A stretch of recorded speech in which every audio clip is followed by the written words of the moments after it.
نحمده ونصلي ونسلم على رسوله الكريم اما بعد فاعوذ باللہ من الشیطان الرجیم بسم اللہ الرحمن الرحیم۔ احباب ذی وقار، جیسا کہ آپ لوگوں کو معلوم ہے شعبان المعظم کا مہینہ چل رہا ہے اور کل آنے والی رات جو ہے 15 شعبان المعظم کی رات ہے، یعنی بروز منگل بدھ کی رات ہوگی، یعنی اگلا دن بدھ کا ہوگا، تو وہ شب برات ہے۔ یعنی آنے والی رات میں شب برات کا معنی ہے چھٹکارے والی رات، یعنی اللہ تبارک و تعالی اس رات میں اپنا خاص فضل و کرم فرماتا ہے اپنے انسانوں پر، اور اس کی بہت ساری روایات ملتی ہیں اس کی شان میں اور اس کے منانے میں، اور اس کے یعنی اس رات میں عبادت کرنے میں بہت ساری روایات ملتی ہیں۔ اللہ تبارک و تعالی خاص تجلی فرماتا ہے اس رات کو اپنے بندوں پر۔ یقیناً اللہ تبارک و تعالی شعبان کی 15ویں رات اپنے بندوں پر خاص تجلی فرماتا ہے، مومنوں کو بخش دیتا ہے، کافروں کو ڈھیل دیتا ہے، اور آپس میں کینہ و عداوت یعنی دشمنی رکھنے والے کو چھوڑے رہتا ہے، یہاں تک کہ وہ اپنے دل سے عداوت وغیرہ نکال دیں۔ یعنی یہ حدیث مبارکہ ہے جس میں حضور علیہ السلام یہ فرما رہے ہیں کہ اللہ تبارک و تعالی مومنوں کو اس رات بخش دیتا ہے اور کافروں کو ڈھیل دیتا ہے۔ اگر مسلمان بھی ہیں تو آپس میں جو عداوت رکھتے ہیں،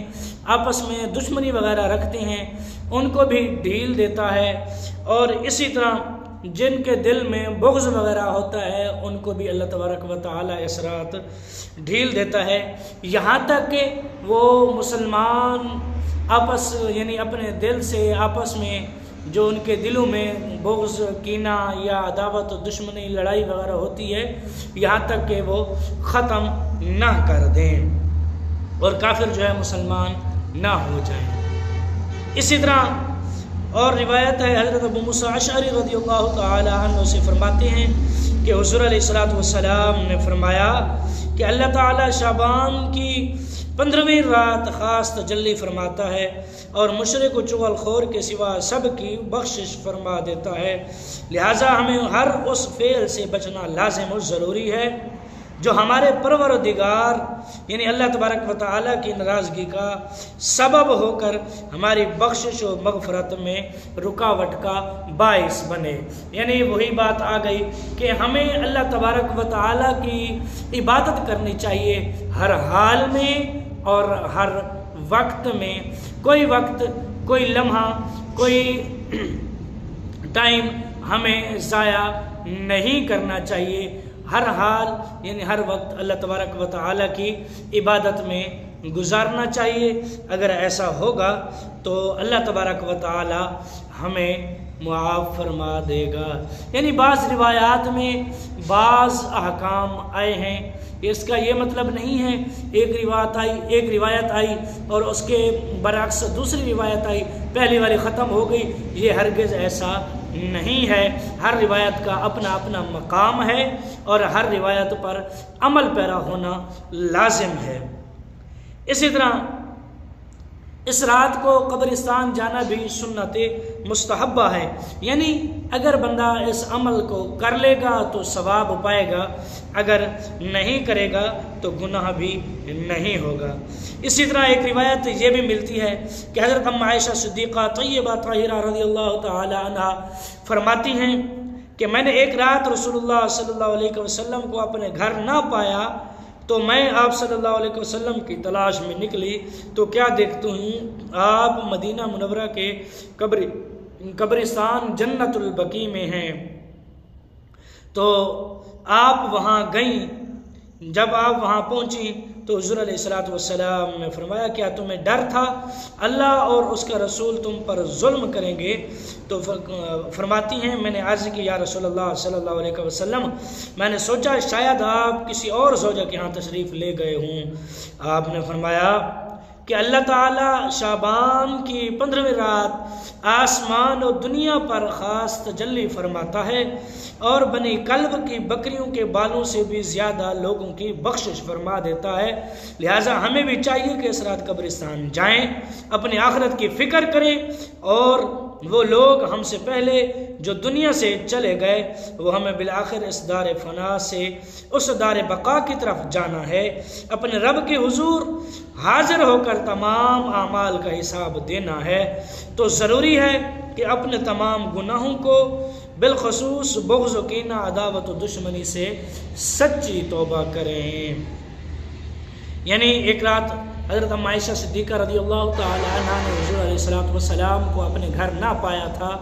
تو آپ پریشان ہوئیں، آپ جنت البقیع میں تشریف لے گئیں، وہاں حضور علیہ السلام موجود تھے۔ تو حضور علیہ السلام نے فرمایا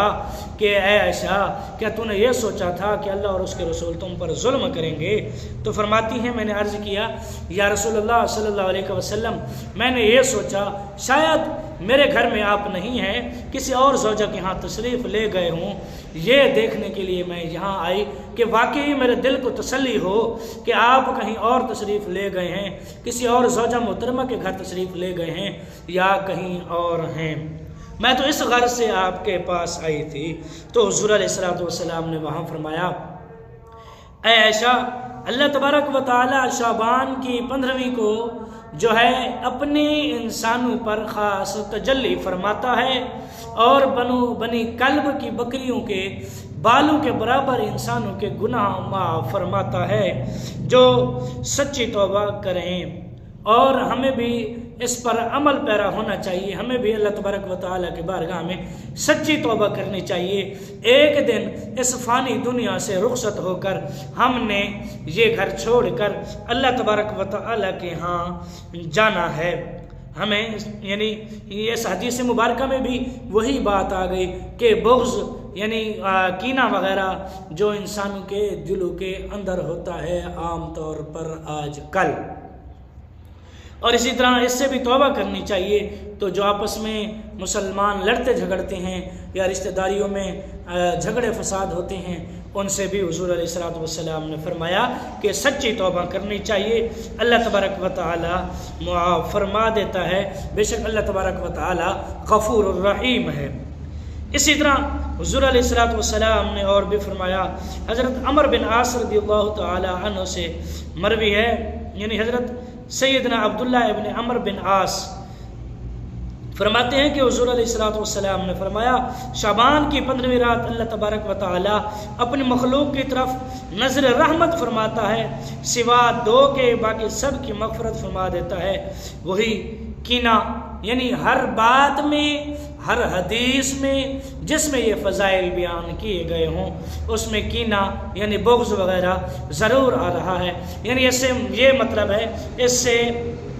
یہ سمجھ آتا ہے کہ یہ کینہ، یہ بغض بہت بڑا گناہ ہے، اسے خواہ مخواہ اپنے دل و دماغ میں نہیں پالنا چاہیے۔ تو فرماتے ہیں کسی کو ناحق قتل کرنے والے کے سوا باقی تمام کو اللہ تبارک و تعالی بخش دیتا ہے۔ اسی طرح سیدنا صدیق اکبر رضی اللہ تعالی عنہ سے مروی ہے، فرماتے ہیں حضور علیہ السلام نے فرمایا اللہ تبارک و تعالی اپنے انسانوں پر آسمان سے زمین پر اپنی خاص تجلیات فرماتا ہے، اور سوائے کافر کے اور یعنی مشرک کے اور سوا بغض اور کینہ رکھنے والے کے، عداوت رکھنے والے کے، دشمنی رکھنے والے کے، باقی سب کو اللہ تبارک و تعالی معاف فرما دیتا ہے۔ اسی طرح حضور علیہ السلام نے یہ بھی فرمایا کہ جب شعبان کی 15ویں رات آتی ہے تو پکارنے والا پکارتا ہے کوئی مغفرت کا طالب، ہے اس کی میں مغفرت کر دوں، ہے کوئی مانگنے والا میں اسے عطا کر دوں، سوا بدکار عورت کے اور مشرک کے جو کوئی مانگتا ہے اسے ملتا ہے۔ اسی طرح اور روایت میں آتا ہے کہ اس رات اللہ تبارک و تعالی مشرک کافر یعنی کینہ پرور یعنی جس کے دل میں بغض ہو کسی کے لیے، قطع رحمی کرنے والا یعنی رشتہ داری توڑنے والا، رشتہ داری بھی نہیں توڑنی چاہیے، تکبر سے کپڑا لٹکانے والا یعنی جو تکبر کرتا ہے، والدین کے باغی و نافرمان، شراب کے عادی کی طرف اللہ تبارک و تعالی اس رات نظر رحمت نہیں فرماتا۔ یعنی میں دھڑ دھڑ جو ہے اس کی فضیلت بیان کر رہا ہوں، میں یہ سمجھتا ہوں کہ ایک ہی ویڈیو میں میں اپنا کام کر لوں، اس لیے میں روایت کرنے والے کا نام نہیں لے رہا۔ اسی طرح حضور علیہ السلام نے فرمایا جب 15 شعبان کی رات آئے تو اس میں قیام کرو یعنی عبادت کرو، اس دن کا روزہ رکھو۔ اس رات اللہ تبارک و تعالی سورج غروب ہوتے ہی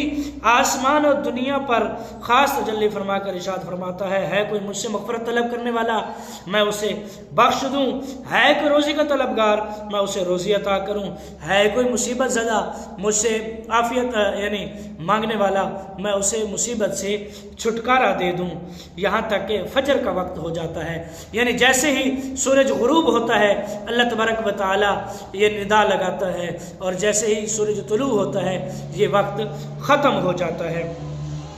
اسی طرح حضور علیہ السلام نے فرمایا 5 راتیں ایسی ہیں جن میں دعا رد نہیں ہوتی، رجب کی پہلی رات، شعبان المعظم کی 15ویں رات، شب جمعہ یعنی جمعہ کی رات، عید الفطر کی رات یعنی چاند رات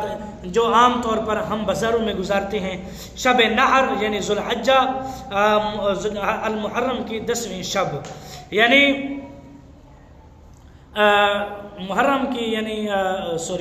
اس کی جو قربانی کرتے ہیں قربانی والی رات، یعنی ہم نے صبح قربانی کرنی ہوتی ہے جو وہ اس کی پہلے والی رات ہوتی ہے وہ رات۔ اسی طرح حضور علیہ السلام نے فرمایا کہ جس نے 5 راتوں میں جاگ کر اللہ تبارک و تعالیٰ کی عبادت کی اس کے لیے اللہ تبارک و تعالیٰ جنت واجب کر دیتا ہے۔ شب ترویہ یعنی 8ویں ذوالحجہ، شب عرفہ یعنی 9ویں ذوالحجہ، قربانی کی رات، عید الفطر یعنی جو میں ابھی کہہ گیا ہوں کہ چاند رات، اور شعبان کی 15ویں رات۔ اور خاص کر اس رات میں آتش بازی نہیں کرنی چاہیے۔ عام لوگوں میں عام مسلمانوں میں یہ رواج ہے کہ بچے چھوٹے بڑے اس میں رل مل کر جو ہے آتش بازی کرتے ہیں، تو اس سے اسلام نے شریعت نے منع فرمایا کہ یہ فضول خرچی میں آتا ہے۔ ایک تو اس میں بہت سارے نقصانات بھی کبھی کبھار ہو جاتے ہیں، لہٰذا ان سے بچنا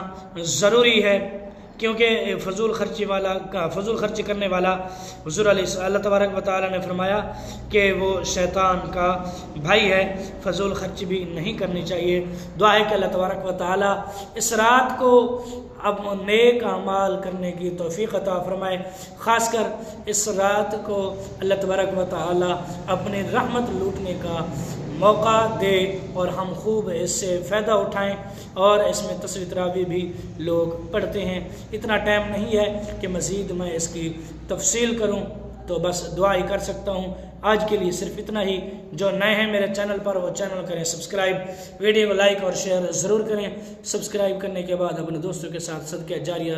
سمجھ کر شیئر ضرور کیا کریں۔ تو آج کے لیے صرف اتنا ہی، ملتے ہیں کل کے نئے ویڈیو میں، کل تک کے لیے اللہ حافظ۔